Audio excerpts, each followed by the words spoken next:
morning students. Today we will discuss 13th chapter, that is practical geometry. So here practical అంటేనే మనకు అర్థమైపోయింది. So ఇక్కడ మనము ప్రాక్టికల్గా మనం డ్రా చేయాలి. సో జామెట్రీ అంటే జనరల్గా జామెట్రీ డీల్స్ విత్ వాట్ నానా line segment and ray and next మనకు కొన్ని ఫిగర్స్ అయితే ఉన్నాయి like circles, next angles. So ఇవన్నిటిని కూడా మనం ఎలా డ్రా చేయాలి అనేది చాప్టర్లో డిస్కస్ చేస్తాం students. So right will start the first exercise, that is 13.1 here. So first there is a question: construct a line segment of length 6.9 cm using ruler and compass. So first of all, ruler ante nothing but what nana scale ikkada. So compass ante nothing but what nana, this is the instrument, this is known as compass. This is used to draw the figures. This is an instrument used in geometry, right?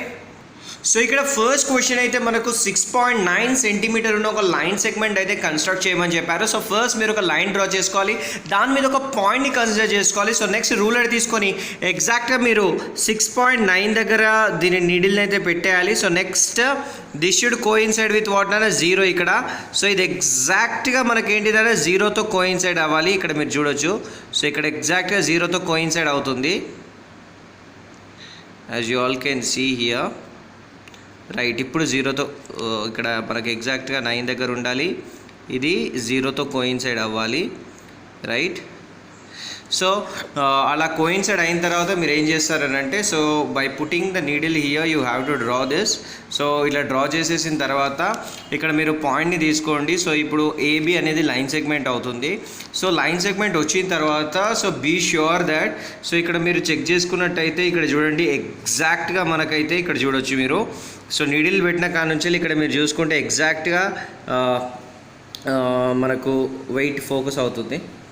So 6.9 దగ్గర మనకు arc అయితే వచ్చింది. So this is the construction, మీరు ఎలా చేయాలనేటిది. So this is the idea. So second question వచ్చేసి construct a line segment of length 4.3 centimetre using ruler అన్నారు. So స్కేల్ని యూజ్ చేసి 4.3 సెంటీమీటర్ ఉన్న ఒక లైన్ అయితే దించేసేయండి, సరిపోతుంది. So next 3 construct a line segment MN of length 6 centimetres. ఓకేనా, 6 సెంటీమీటర్స్ లైన్ని కన్స్ట్రక్ట్ చేయమన్నారు. సో ఇక్కడ మీ ఇష్టం, రూలర్తో అంటే స్కేల్తో దించేస్తారా లేదా కంపాస్ స్కేల్ రెండు యూజ్ చేసి దించుతారా, అది మీ ఇష్టము. So mark any point O on it, measure MO and ON and MN. ఓకేనా, సో మూడింటిని మెజర్ చేయమన్నారు. వాట్ డూ యూ అబ్జర్వ్ అని చెప్పారు. సో ఇది మీకు చెప్తాను students. As you all can see, మీరు ఇక్కడ క్లియర్గా చూడవచ్చు 6 సెంటీమీటర్ లైన్ సెగ్మెంట్ అయితే మనం దించేసినాం జస్ట్ స్కేల్ యూజ్ చేసుకొని. సో నెక్స్ట్ నేను ఇక్కడ ఒక పాయింట్ పెడుతున్నాను. సో రైట్, అది ఇక్కడ కన్సిడర్ చేసుకుందాము. సో ఇప్పుడు ఈ పాయింట్, ఇప్పుడు ఫస్ట్ ఏంటి అంటే ఎంఎన్ లెంత్ అనేది 6 సెంటీమీటర్ దించమన్నాడు, దించినాము. సో నెక్స్ట్ ఇక్కడ ఒక పాయింట్ కన్సిడర్ చేయమన్నాడు, ఓ అనేది తీసుకుందాం మనము. సో నెక్స్ట్ వీడు ఏం చేయమన్నాడు అంటే ఇక ఎంఓ అంటే దీని డిస్టెన్స్, సో దీని length, next ON length, next MN length find out చేయమన్నాడు, ఈ రిలేషన్ ఫైండ్ అవుట్ చేయమన్నాడు. సో ఎంఎన్ వచ్చేసి 6 సెంటీమీటర్ అనమాట. సో ఇప్పుడు ఓఎన్ ఎంఓ మెజర్ చేద్దాము. సో ఎంఓ అనేటిది మీరు చూడొచ్చు. సో క్లారిటీగా ఫోకస్ చేస్తే మనకు దగ్గరగా అది 2 మనకు right. So it is nearly equals to what అంటే 2.2 ఇక్కడ. సో ఇక్కడ మీరు చూడొచ్చు 2.2 సెంటీమీటర్స్ వచ్చింది ఎంఓ అనేటిది. నెక్స్ట్ ఓఎన్ చూసినట్టయితే, సో ఇక్కడ మీరు చూడొచ్చు సో 3.8 సెంటీమీటర్స్ అయితే వచ్చింది. సో 3.8 వచ్చింది ఇక్కడ. ఓకే, సో 3.8 వచ్చింది. So this is 3.8 centimetres. So ఇక్కడ మీరు చూడొచ్చు.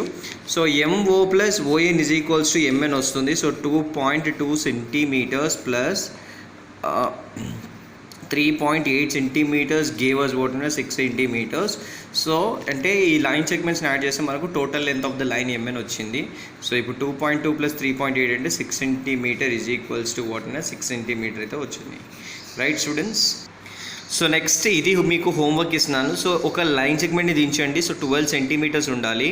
దాని మీద ఒక పాయింట్ సిని తీసుకోండి. ఎలా ఉండాలి అని అంటే, so on the line segment AB such that AC అనేటిది 5.6 ఉండాలి. So what should be the length of CB అంటే, సిబి ఇప్పుడు ఎగ్జాక్ట్గా ఇది 5.6 ఉంటే, సో 12లోకి వెళ్ళి 5.6 తీసేస్తే సిబి లెంత్ వస్తుంది. So measure the length of CB అన్నాడు. So first 12 centimetre line segment దించండి ఇంతకు ముందు లాగానే. సో ఒక పాయింట్ని కన్సిడర్ చేయండి సచ్ దట్ ఏ నుంచి వెళ్ళి సికి లెంత్ అనేటిది కంపల్సరీగా 5.6 సెంటీమీటర్స్ ఉండాలి. So next given that AB is equals 12 centimetres, వీటి లెన్స్ మెజర్ చేయమన్నాడు. సో ఇక్కడ స్కేల్ పెట్టేయండి. సో ఇక్కడ ఇది ఎగ్జాక్ట్గా 0 దగ్గర ఉండాలి. సో నెక్స్ట్ ఇక్కడ చూడొచ్చు మీరు. సో ఫస్ట్ వచ్చేసి సో 2.2 మనకు 2.2 సెంటీమీటర్స్ అయితే వచ్చింది. సో నెక్స్ట్ ఇట్లా మనకు ఏబి అనేటిది 12 సెంటీమీటర్స్ అంట యాక్చువల్లీ, బట్ ఇక్కడ మీరు చూడవచ్చు.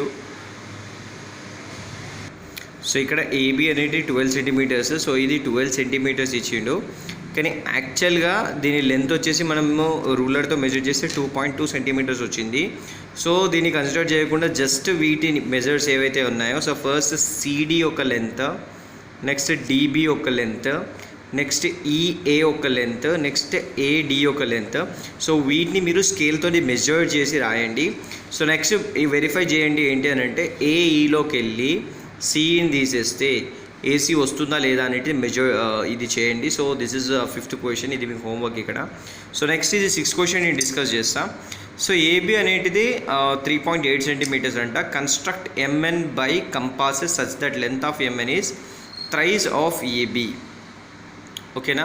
సో ఇప్పుడు మనం ఇది ఎలా చేయాలి అనేది మీకు క్లియర్గా చెప్తాను స్టూడెంట్స్. సో ఫస్ట్ ఏం చేయాలి అని అంటే, ఫస్ట్ మీరు ఒక స్ట్రైట్ లైన్ అయితే దించుకోవాలి. సో అది డ్రా చేస్తాను, వెయిట్ చేయండి. రైట్, ఇక్కడ మీరు చూడొచ్చు. సో మీరు ఎగ్జాక్ట్గా ఇక్కడ మీ నుంచి చూస్తే, సో ఇక్కడ 3.8 దగ్గర నేను నీడిల్ పెట్టేసిన. సో ఇది 0కి కోయిన్సైడ్ కావాలి.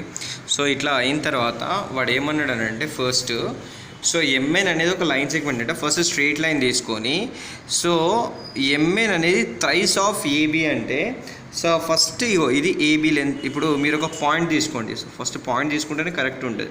సో పాయింట్ మీద పెట్టేసి, సో ఫస్ట్ ఒక ఆర్క్ని దించండి. ఓకే, సో ఆర్క్ని దించేస్తే మనకు ఇక్కడ ఇది కోయిన్సైడ్ అవుతుంది. సో నెక్స్ట్ ఈ పాయింట్ నుంచి వెళ్ళి సో ఇంకొకటి దించండి ఆర్క్.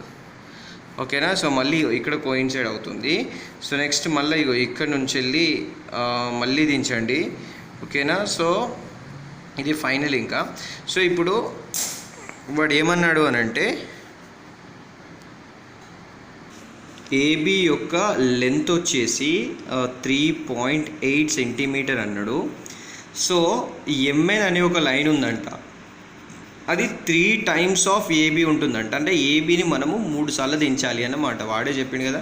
సో ఎంఎన్ అనే ఒక line segment, so thrice of AB అంటే 3 టైమ్స్ మనం ఏబిని దించితే మనకు ఇది వస్తుంది. సో 3 టైమ్స్ అంటే మనకి ఇది 3.8 ఇంటూ 3.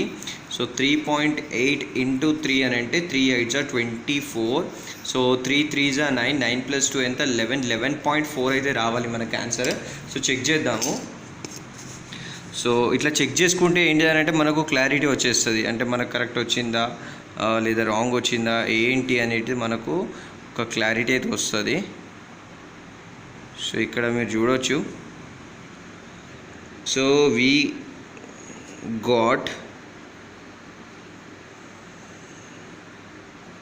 సో మనము పాయింట్ దాటిపోతుంది. సో యాక్చువల్లీ సో ఇక్కడ మనకు 11 ఇక్కడ మనకి ఏం రావాలి 4 రావాలి, కానీ మనకు 11.2 వచ్చింది. సో మీరు ఇంకా పర్ఫెక్ట్గా దించండి స్టూడెంట్స్, ఎందుకంటే వీడియోలో ఇటు డ్రా చేస్తూ ఇటు వీడియో చేయడం అనేది it's a very big task. So జాగ్రత్తగా చేయండి. So you should get the accurate value 11.4 అనేది అయితే రావాలి మీకు.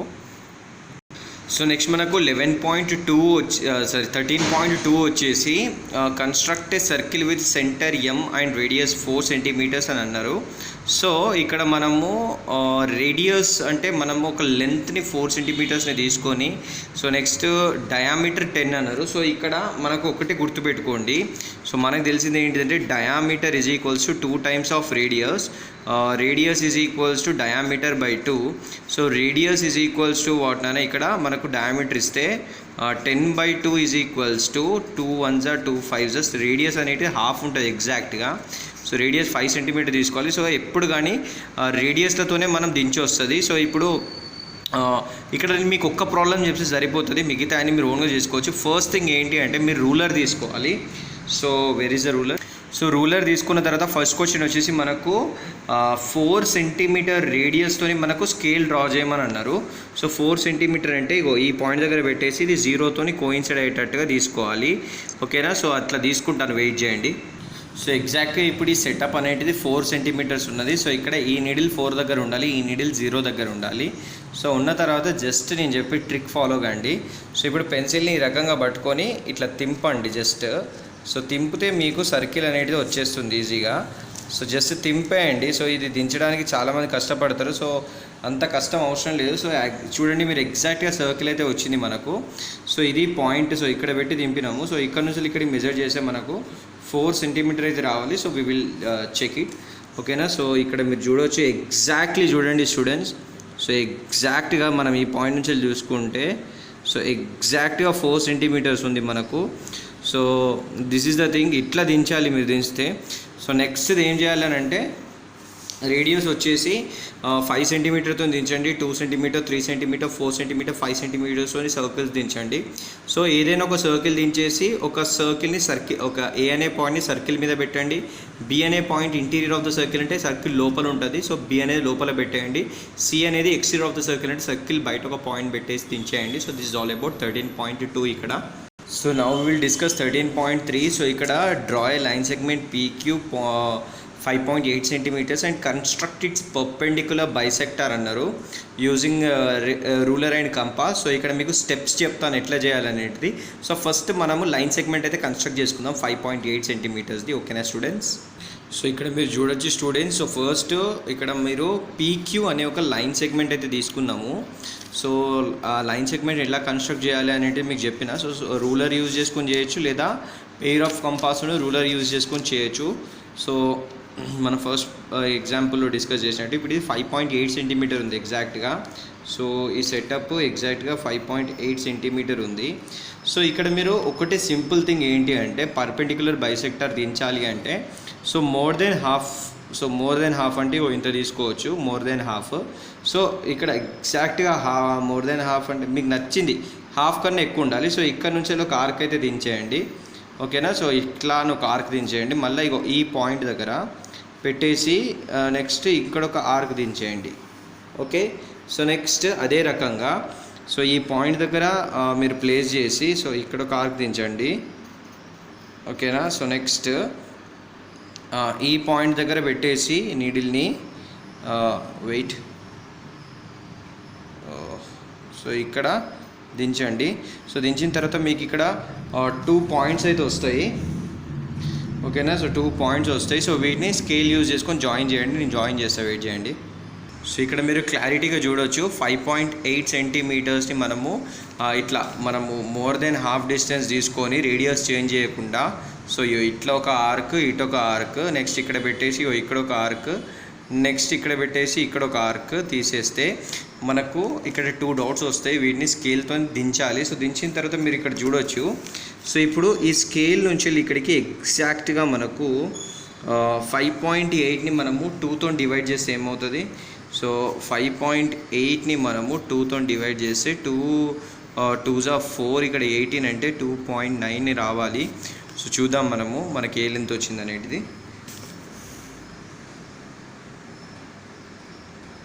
రైట్, ఇక్కడ మీరు చూడవచ్చు ఎగ్జాక్ట్గా మనకు 2.9 అయితే వచ్చింది. సో అంటే పర్పెండిక్యులర్ బైసెక్టార్ అంటే అది ఒక లైన్ సెగ్మెంట్ని 2 ఈక్వల్ హాఫ్స్గా డివైడ్ చేస్తుంది. సో ఈ పర్పెండిక్యులర్ బైసెక్టార్ అనేది చాలా ఇంపార్టెంట్ మనకు ఫర్దర్ వచ్చే కన్స్ట్రక్షన్స్ లోపల. సో ఇది కంపల్సరీ ప్రాక్టీస్ చేయండి. సో నెక్స్ట్ ఈ క్వశ్చన్స్ అన్నీ కూడా పర్పెండిక్యులర్ బైసెక్టార్ మీద యూజ్ చేసినవి. So second question as it is అట్లనే చేయండి. సో నెక్స్ట్ థర్డ్ క్వశ్చన్ అట్లనే చేయండి. మిడ్ పాయింట్ అంటే నథింగ్ బట్ ఏంటి అని అంటే సో పర్పెండిక్యులర్ బైసెక్టార్ దించితే సో ఇక్కడ మీరు ఇక్కడ చూడొచ్చు. సో పర్పెండిక్యులర్ బైసెక్టార్ దించితే ఇక్కడ ఇది మిడ్ పాయింట్ అవుతుంది. మిడ్ పాయింట్ అనేది ఒక లైన్ సెగ్మెంట్ 2 ఈక్వల్ హాఫ్స్ డివైడ్ చేస్తుంది. సో పర్పెండిక్యులర్ బైసెక్టార్ అనేది line segment passing through the mid point, exact mid point నుంచి పాస్ అవుతుంది. సో మీరు పర్పెండిక్యులర్ బైసెక్టార్ దించేస్తే ఇది మిడ్ పాయింట్ అవుతుంది. సో 6.4 సెంటీమీటర్స్తోని లైన్ సెగ్మెంట్ డ్రా చేసి మోర్ దెన్ హాఫ్ రేడియస్ తీసుకొని so మీరు అలా ఆర్క్స్ కట్ చేస్తే మీకు పర్పెండిక్యులర్ బైసెక్టార్ వస్తుంది. సో మిడ్ పాయింట్ ఈజీగా ఫైండ్ అవుట్ చేయొచ్చు మీరు.